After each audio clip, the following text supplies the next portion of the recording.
Hello, hello. I'm Morgan. I'm Tuesday, and welcome back to the Naughty Girls podcast, the show that deep dives into early 2000s pop culture. Today we'll be discussing the resurgence and popularity of one of our personal favorite series of the 2000s, Twilight.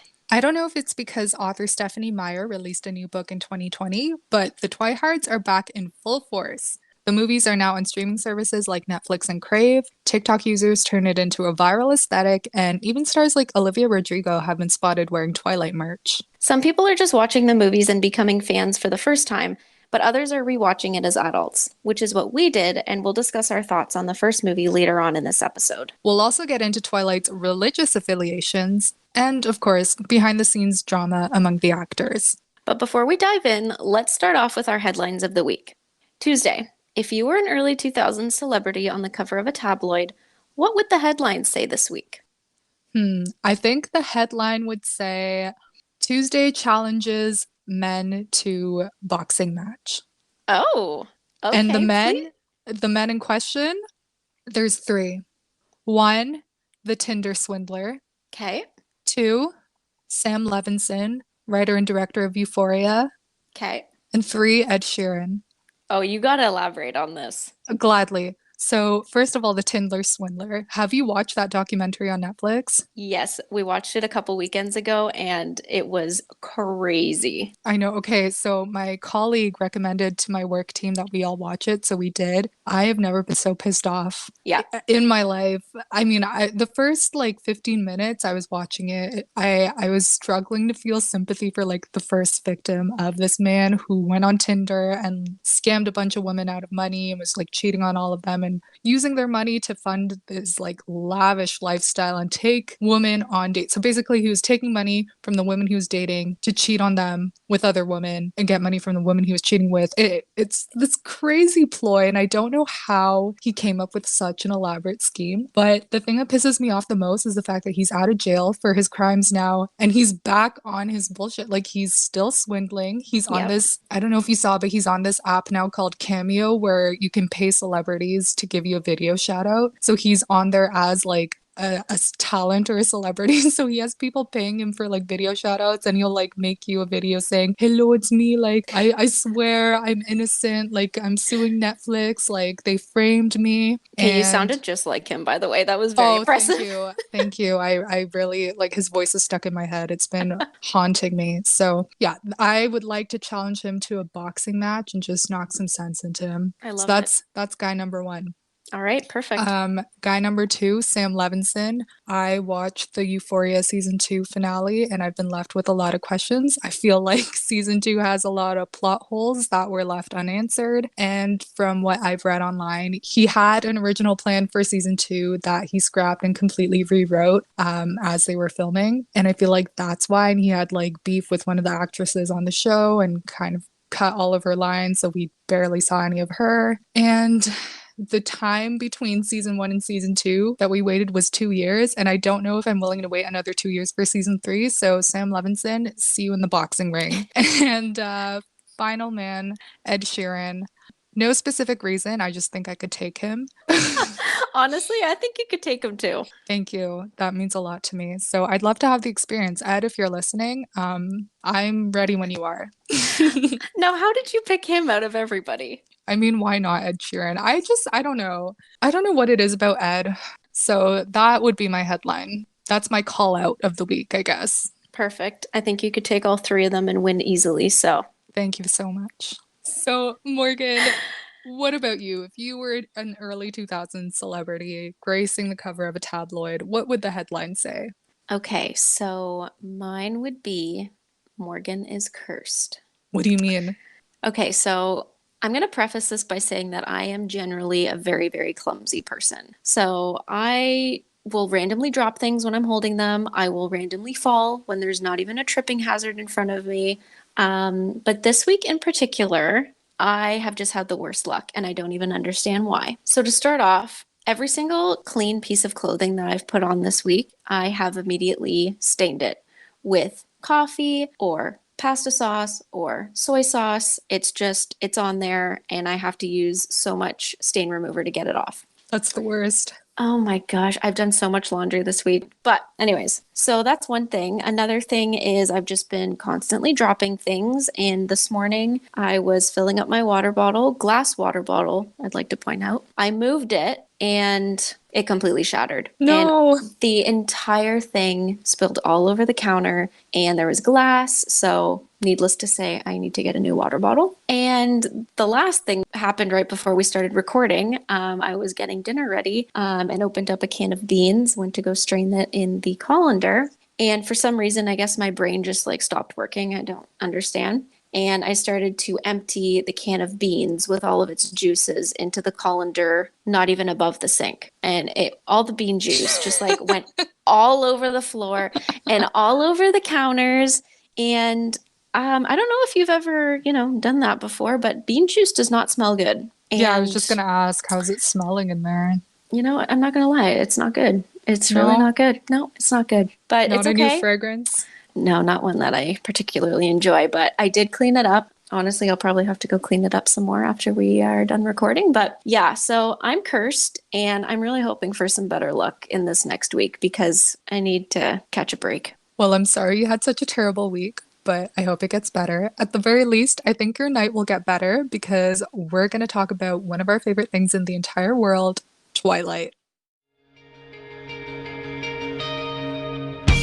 Hope you gotta set what's right when you're clouding up my mind. I get it when you're losing fight all the time.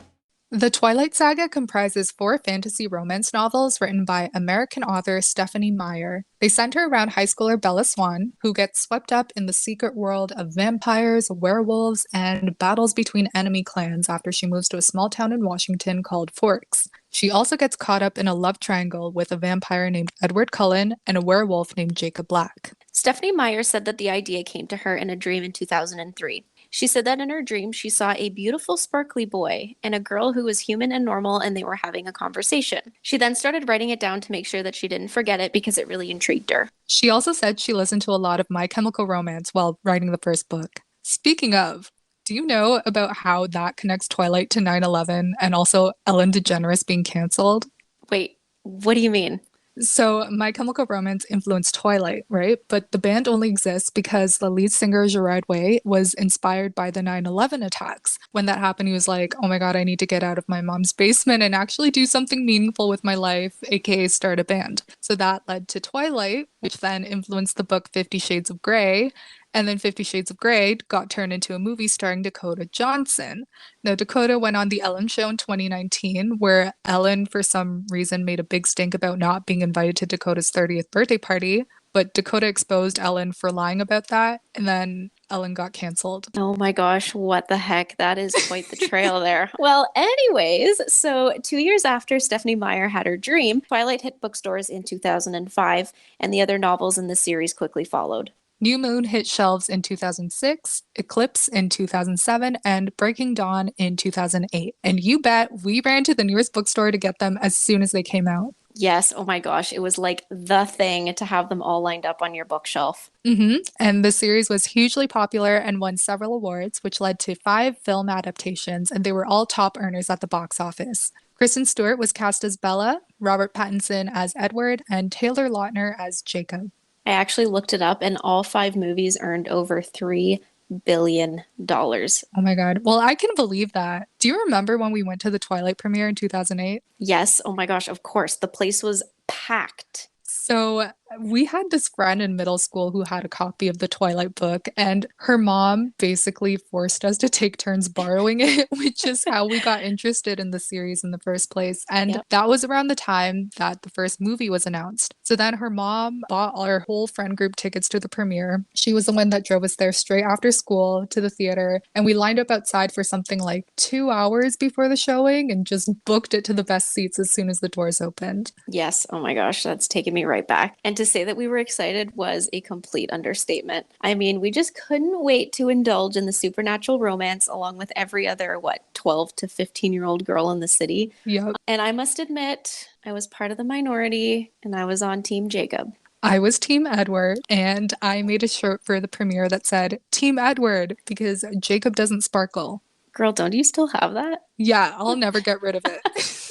Twilight fans were so loyal, but this was definitely one of the things that divided them. Team Edward versus Team Jacob. The debate got so intense that people actually started getting into serious fights online and in person, and even friendships were tested. I mean, obviously, Team Edward was and always will be the clear winner, but both characters definitely had pros and cons. Edward fans were adamant that he and Bella were destined to be together, and even though he has an intense, honestly borderline creepy personality, they loved how he devoted his life to Bella. Now that's true, but others did see that as a downfall as well. They believed that Jacob was a much better fit for her because they had more in common, they were childhood friends, and he was also really gentle and attentive to her as well. People are still debating this. I think it's always going to be a hot topic. Oh, definitely. And with its resurgence in popularity, people have also been reanalyzing the book's themes and symbolism. So, one thing that's come up again is Twilight's religious associations. Stephanie Meyer is a Mormon, and she has said that her religion is her greatest influence and that she unconsciously put a lot of her basic beliefs into the story. So, for those who may not know, Mormons are members of the Church of Latter-day Saints, and many consider themselves Christians. They put a high value on family and traditional gender roles, and strict followers keep to a healthy lifestyle where they don't consume any alcohol, tea, coffee, or tobacco. They also typically get married young, and they stay abstinent until marriage.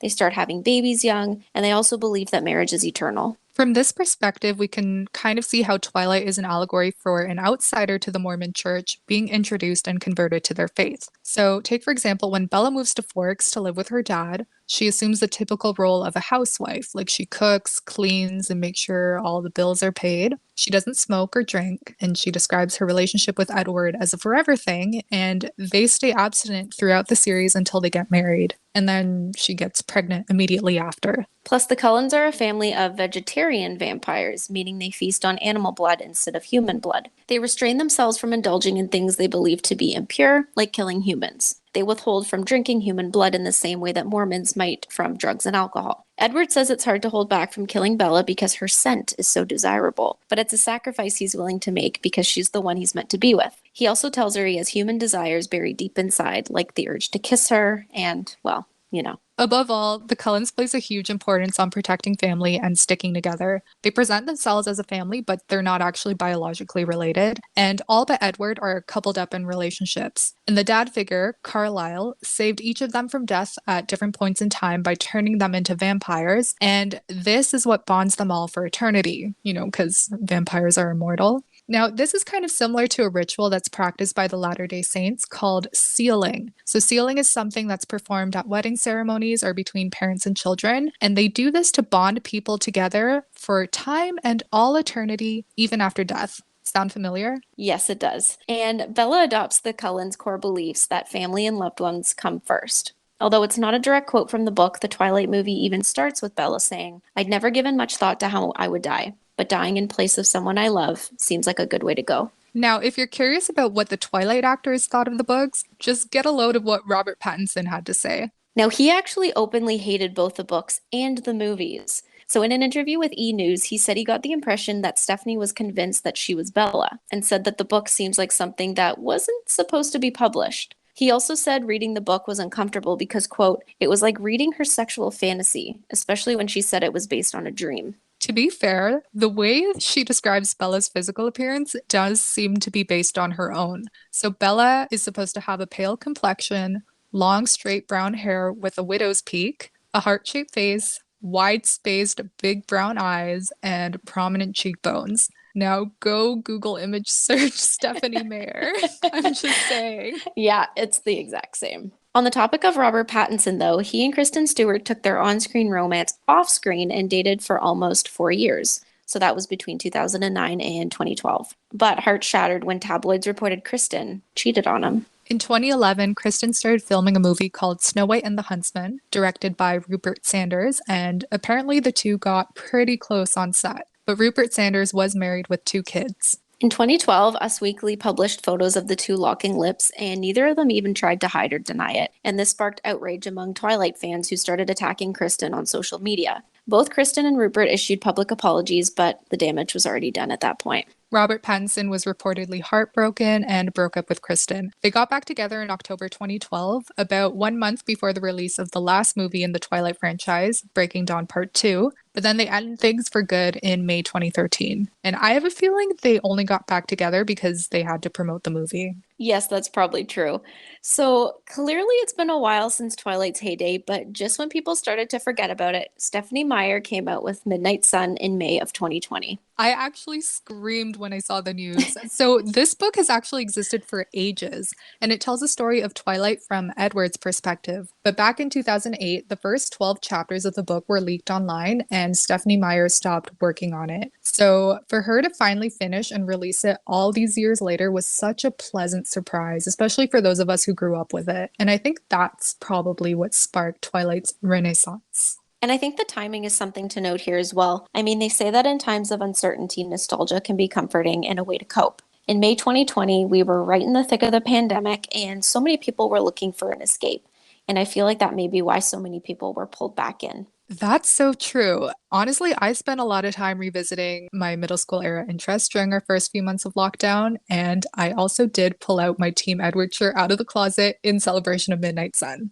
Love But it. anyway, I don't think any of us were expecting that as recently as today, Twilight would still be thriving. It's like ironically trendy for Gen Z to be wearing Twilight merch right now, and even Olivia Rodrigo, who we mentioned earlier, was seen wearing a Twilight shirt with Robert Pattinson's face, and it said, "I think the Twilight movies are awesome. And if you don't think that makes me sexy and cool, don't freaking talk to me." She's been super vocal about her love for Twilight, which I think is really great. Me too. And she was even seen rocking a shoulder bag with Edward and Bella on it, which Oh my is God. amazing. Yes. So if you have seen what this bag looks like, I just think it needs to be said it costs $90 US and it was one of the hottest items last summer. Also in September last year, Olivia shared her good luck charm on her Instagram story before hitting the stage at the iHeartRadio Music Festival. And it was her Breaking Dawn charm bracelet. This is giving me the confidence to start wearing my merch again. Yes, of course, no shame.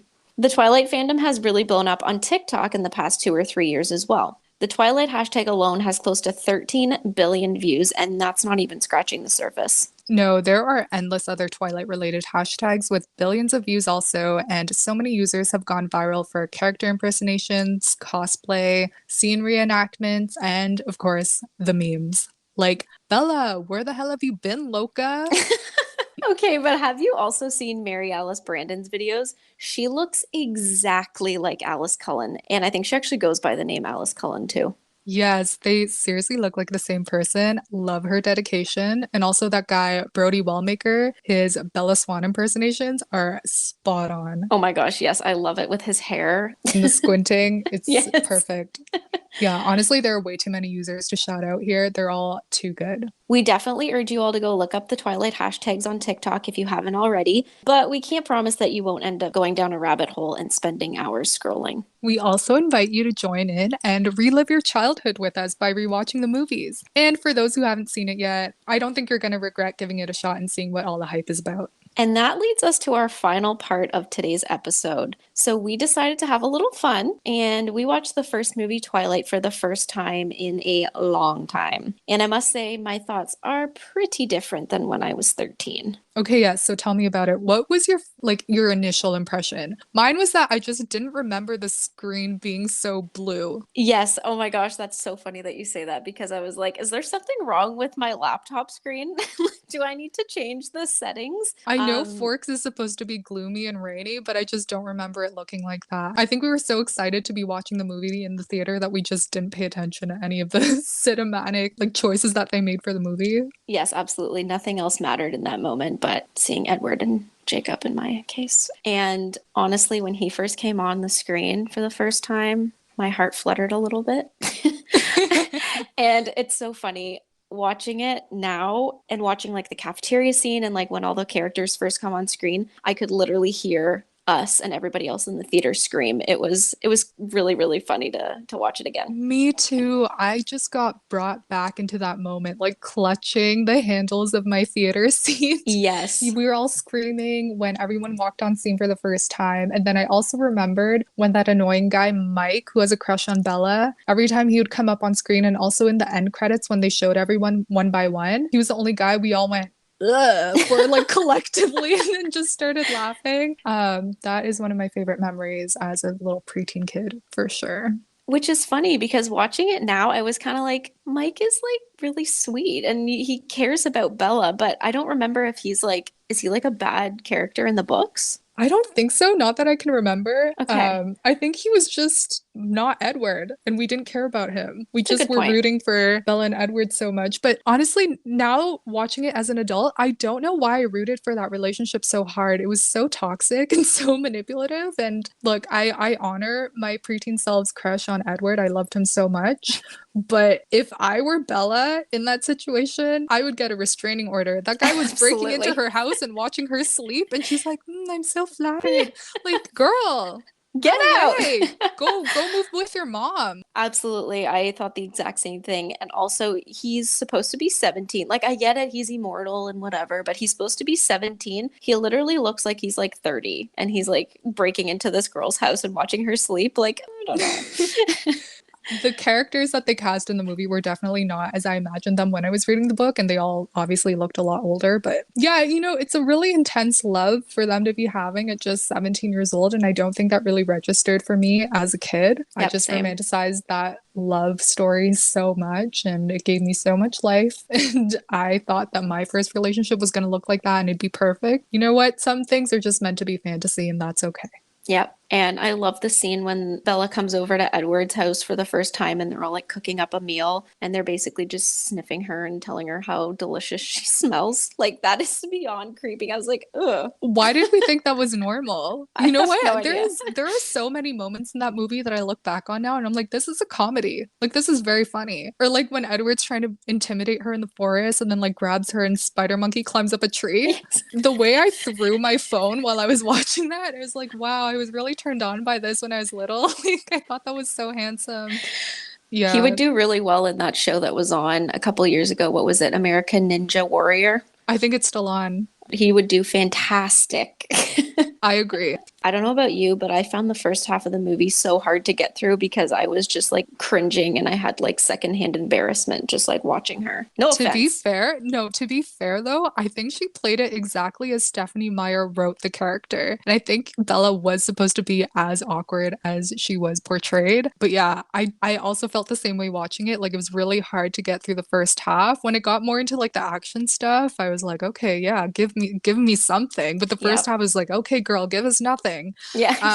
Also, I was reading like while we were researching our notes for this show, I read that Robert Pattinson almost got fired for how he was portraying Edward in the first half of the film. Like, apparently, he wanted to make it really artsy and he was being like super emo. So, in that scene where he's like disgusted by her scent and like Yep. trying to restrain himself from her, apparently, he almost got fired over that. They were like, dude, you have to act more like a relaxed, like teenager. Like, you're supposed to crack a smile. Like, if you really like this girl, like, be a little friendlier. And, we start to see him like smile a little bit more, joke with Bella a little bit more. His job was on the line, and that's the only reason why. Oh my Isn't that God. crazy? Yeah, I had no idea that that was the case. Wow. I just Yeah. thought that that was the way that he was supposed to be acting. And it was, wow, Yeah. interesting. I feel like we're learning a lot more about this series now than when we Absolutely. were like the super fans back in the day. Yes. So, whether you love it or whether you hate it, Twilight is making a comeback, and we think that the hype will be sticking around for quite some time. Thank you guys so much for listening and for all the love you've given our show so far. Make sure you connect with us on Instagram at Naughty Girls Pod and let us know which team you're on. Team Edward, Team Jacob, maybe Team Switzerland if you're neutral. We can't wait to hear from you, and we look forward to bringing you a brand new episode in 2 weeks. Bye, guys. Bye.